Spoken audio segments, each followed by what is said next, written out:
Every season, the NBA releases 3 All-NBA teams to reward the best players. In this video, I'm going to do the same thing, only for all of NBA history. I'm going strictly by position, not fit. I will also list each player's best career moment. Enjoy. All-time NBA third team. Point guard, Chris Paul. CP3's longevity is so far above Isaiah Thomas's, his peak is way better than John Stockton's, and Oscar Robertson didn't have much playoff success as the lead man either, which is a common criticism of CP3. But CP3 gets the edge over Robertson because he's played in a better era, especially for point guards. He might be a bit of a playoff choker, but every team he's been on instantly becomes better, and that has to count for something. Best career moment, dropping 41 points and 8 assists on 16 of 24 shooting in Game 6 of the 2021 Western Conference Finals to reach his only NBA Finals. Shooting guard, Dwayne Wade. Wade's first 7 to 8 years before his knee problems were just a touch or two below LeBron's in terms of quality. His 2006 title run was legendary, even if he benefited a ton from the refs in the finals. He was never a great outside shooter, but his slashing ability and fearlessness towards attacking the rim, no offense to his wife Gabrielle Union, made him special. However, his playoff career post-2006 without LeBron is surprisingly bad. Best career moment, averaging 39, 8, and 4 on 62% true shooting over the last 4 games of the 2006 finals to win his first ring and only finals MVP. Small forward, Larry Bird. Some might be mad to see Bird this early, but I couldn't let nostalgia overwhelm my opinion. Bird's peak years from 84 to 88 were special, and he won 3 MVPs, 2 rings, and 2 finals MVPs in that span. But Bird has 2 things working against him. He had just 9 prime seasons, and his playoff career outside of 1984 and 1986 is surprisingly weak. He was a complete all-around player, but not as good of a postseason scorer as you'd think, even before the injuries. Best career moment, averaging 27, 14, and 4 on 60% true shooting in the 1984 finals to win his second ring and first finals MVP. It was also the only time he defeated his rival Magic Johnson in the finals in his career. Power forward, Dirk Nowitzki. I was torn between KG and Dirk for this spot. Do you choose Dirk's scoring and offensive skill set that translates to any situation, or KG's insane versatility and impactful defense? Both won 1 ring and had many playoff disappointments. In the end, I went with Dirk because he was a more consistent postseason performer, and his 2011 title was more impressive than KG's 2008 title. I know I'm getting 25 points per game with prime Dirk on my team no matter what the era or situation is. Best career moment, averaging 26, 10, and 2 on 54% true shooting and a massive upset win in the 2011 finals for his only ring and finals MVP. Special thanks to LeBron. Center, Hakeem Olajuwon. In my top 12 players of all time video, I ranked Hakeem ahead of Shaq and actually placed him in my top 5. But after doing more research, I overrated Hakeem and underrated Shaq. Hakeem was a complete big man and was an absolute gamer in the playoffs during his prime, winning 2 rings and 2 finals MVPs, but I wonder why his teams made it past the second round just 4 times in his 15-year prime. For all of his gifts, it seemed like it should have translated to more consistent team success. Hakeem had a more aesthetically pleasing game and was a better defender than Shaq, but Shaq was just better offensively and his teams won more consistently than Hakeem's. That was enough to knock Hakeem down to the third team for me. Best career moment, averaging 35, 13, and 5 with 4 blocks per game on 59% true shooting in the 1995 Western Conference Finals against the newly crowned MVP David Robinson. All-time NBA second team. Point guard, Stephen Curry. Steph finally lost his finals MVP virginity on his 6th try, and his fans are going so overboard with praise, it's obvious they want to have sex with him. No, he's not as good as LeBron and Jordan, and no, he wasn't the best player on the Warriors in the 2017 and 2018 finals, but his impact offensively is real, and has been the driving force behind the Warriors winning 4 rings in 8 years. Do I think he'd have the career he's had if not for well-timed injuries to opponents, recruiting KD like a bitch, being blessed with the second best shooter ever, and the best defensive player of his generation for all of his prime? No, but that's life. He still never beat LeBron on an even playing field though. Best career moment, averaging 31, 6, and 5 a game on 63% true shooting in the 2022 finals to win his 4th ring, first legit ring, and first finals MVP. Shooting guard, Kobe Bryant. I've already made my opinion on Kobe clear. He's overrated but still a legendary player. That hasn't changed, but I believe one of the few things most people can agree on about Kobe is that he's the 2nd best shooting guard of all time behind you-know-who. Kobe was so skilled, I think it actually worked against him, as he thought he could make every shot. If he wasn't so stubborn with taking tough shots, he might have made the MJ comparisons a real thing. But his rather mediocre efficiency relative to other all-time greats is what makes him a top 10 player as opposed to a top 3 or 4 player like his fans believe him to be. Best career moment, averaging 32, 6, and 7 on 53% true shooting in the 2009 finals to win his 4th ring and first finals MVP, proving he could win without Shaq. Small forward, Kevin Durant. It's a shame how KD's career has turned out. He had it made in Oklahoma City as as a likable, homegrown superstar who was protected by the media and also a team that was good enough to win the title. But of course, we know what happened next. He went to Golden State and won 2 rings and 2 Finals MVPs, which nobody respects. His time in Brooklyn has been filled with disappointments and injuries, but he's still the most complete scorer ever, and no matter how much Steph fans want to rewrite history, KD was the best player for Golden State in the 2017 and 2018 Finals. And there's a very good chance Golden State doesn't beat the 2017 Cavs or the 2018 Rockets without him. Best career moment? Leaving Golden State in free agency in 2019. Power forward Karl Malone. Notorious child lover Karl Malone's off-court history is well known and rightfully held against him, but this is a basketball video and I'm looking strictly at his on-court contributions. If you look at just the regular season, Malone has an argument as a top 5 player ever. His consistency was legitimately remarkable and his teams consistently won. But the big bugaboo for Malone as a player was the postseason. He was a choker and a massive one at that. Year after year, with few exceptions, his efficiency fell off of a cliff and he could never get over the hump and win a title. It's for the best. Best career moment? Averaging 30, 10, and 5 a game on 59% true shooting in the 1998 Western Conference Finals to sweep the Lakers and reach his second straight NBA Finals. Center, Shaquille O'Neal. Shaq's career is a puzzle wrapped in an enigma. His resume of 4 rings, 3 Finals MVPs, and an MVP is legendary, but there was always a feeling he could have done more. Those 4 rings should have been 5 or 6 rings instead. Those 3 Finals MVPs should have been 4 or 5 Finals MVPs, and he should have won at least 3 or 4 MVPs instead of 1 if he was more serious about his conditioning. As is, though, he was the best player in the league for a good 4 to 5 years and has some of the best Finals performances ever. He had the ability to be a top 2 or 3 player ever, though. Best career moment? Averaging 38 points, 17 rebounds, and 3 blocks per game on 61% shooting in the 2000 Finals to win his first ring and Finals MVP and kick off the Lakers' three-peat. All-time NBA first team. Point guard, Magic Johnson. There's been a push recently to put Steph Curry over the notorious condom hater as the best point guard of all time, and while I personally think an argument can be made that Steph is a better player, I'm not completely sold just yet. Magic's resume is ridiculous. 5 rings, 3 MVPs, 3 Finals MVPs, and 9 Finals appearances in 11 healthy seasons. Like Steph, Magic was blessed with great teammates, but those Lakers teams went from good to great because of him. As players, Magic and Steph couldn't be more different. Steph is a sharpshooter with an amazing handle who does his most damage off the ball. Magic was on the ball a lot, didn't shoot many threes, and had a boring but effective handle to get where he wanted to on the court. Both led many elite offenses doing it their way. I just think Magic has a little more to show for his career than Steph at this point. Best career moment? Averaging 26, 8, and 13 a game on 59% true shooting in the 1987 Finals to win his 4th ring and 3rd Finals MVP, which also gave him his 2nd Finals win and bragging rights over Larry Bird and the Celtics. Shooting guard, Michael Jordan. You already know about MJ and why he's here. What's more interesting to talk about is how he changed basketball forever, but not in the way you think. He ruined basketball discourse because so many people think the only way to win championships is to shoot 30 times a game like he did, and if you don't, you're a mentally weak loser. Jordan had great luck in terms of timing. The 90s were a weak era, and the Bulls got to avoid facing any historically great teams while they had the most complete roster in the league to complement MJ. To his credit, MJ capitalized on it by getting 6 rings and 6 Finals MVPs, but ball hogging like he did isn't normally conducive to winning basketball. I also can't deny this fact. The guy was absolute nails in the clutch and the 4th quarter, and that's why he's a top 2 player ever. Best career moment? Averaging 41, 9, and 6 a game on 56% true shooting in the 1993 Finals to win his 3rd ring and 3rd Finals MVP to complete his first three-peat. Small forward, LeBron James. LeBron is the most complete basketball player of all time. It also speaks to his standards that he's considered a loser for only having 4 rings, 4 Finals MVPs, and 10 Finals appearances. Detractors will point to his Finals record and say that's why he can't be the GOAT, and to a certain extent they're right, but let's also be real. If you're going to mention Ray Allen's shot and Kyrie's shot, you also have to mention his best teammate missing the Finals in 2015, something MJ never had to endure, and having to face the KD Warriors for 2 years, also something MJ never had to endure. If I wanted to be extra picky, I could say LeBron would have won it all in 2021 too, had Solomon Hill not dive-bombed into his ankle and Anthony Davis never got hurt. But one doesn't have to deal in what-ifs to make LeBron a great player. He's still elite going into year 20, and is just a special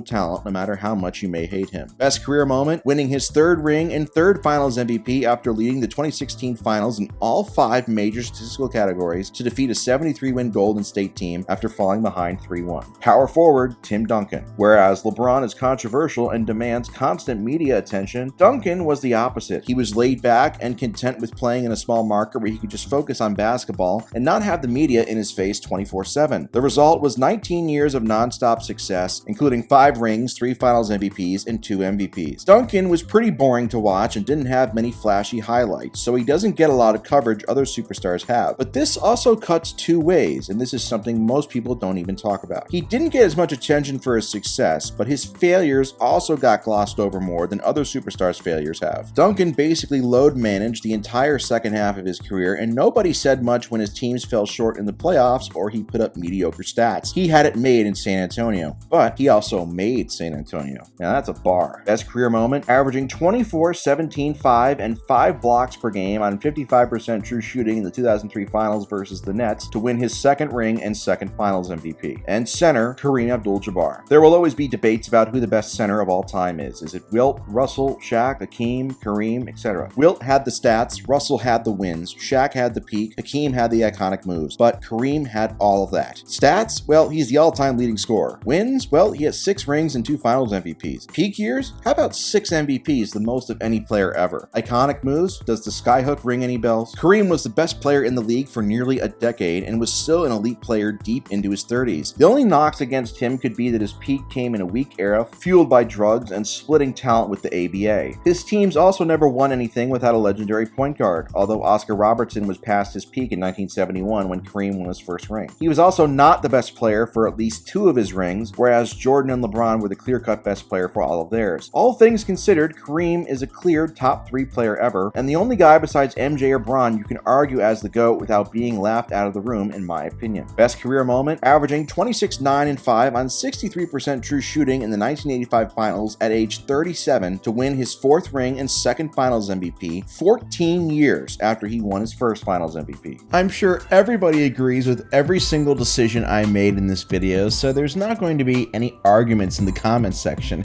But in the off chance there is, go ahead and state who you think are your all-time All-NBA players. And by the way, I know you were watching porn last night. You sick, disgusting piece of shit. You thought I didn't know, huh? Well, you're lucky I didn't call the cops on you. You need to repent right now. Go to church right now.